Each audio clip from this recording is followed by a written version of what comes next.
ঠিক আছে। আমাদের জার্নিটা শুরু হয় বুয়েট থেকে। বুয়েটের একদম প্রথম যেদিন ক্লাস করতে আসি, ক্লাসে যখন ঢুকলাম তখনই একজনের চেহারা হচ্ছে আমার চোখে পড়ে, আর সেই মানুষটা হচ্ছে এখন আমার পাশেই দাঁড়ায় আছে। তো সেখান থেকেই বলা যায় শুরু আমার দিক থেকে, ওর দিকেরটা আমি জানি না।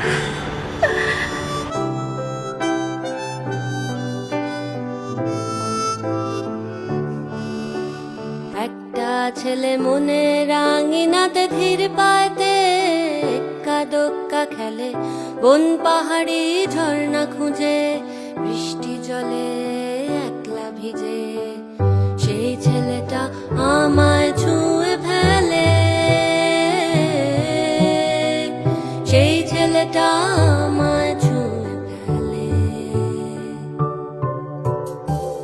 আমি তো বেশ ছিলাম চুপিসারে, ছোট্ট মেয়ে সেজে একটা কোণে, সবুজ বনে নীলচে আলো জেলে স্বপ্ন ভেজা মাটিতে পা ফেলে।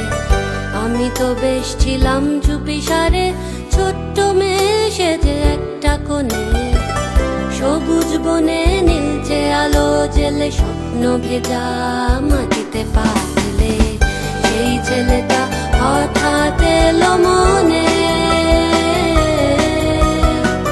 সেই ছেলেটা হঠাৎ এলো মনে।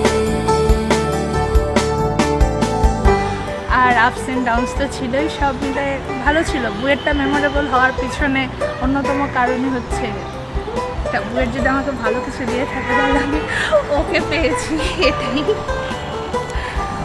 আমি এই দিক থেকে অনেক বেশি গ্রেটফুল যে আমি এরকম একটা মানুষ পেয়েছি বুয়েটে আসার জন্যই। যে সাপোর্টগুলো না থাকলে হয়তো বা এই বুয়েটের জার্নিটা এত এইরকম হইতে পারতো না। ধন্যবাদ এই জন্য আমার এই পাশের মানুষটাকে। ছোট্ট আমি দুষ্টু আমি সেজে কেমন যেন হলাম জড় সড়, আকাশ ভরা তারার আলো দেখে বৃষ্টি ভেজা মাটিতে পা রেখে, বুক ভরা আবেগটুকু থেকে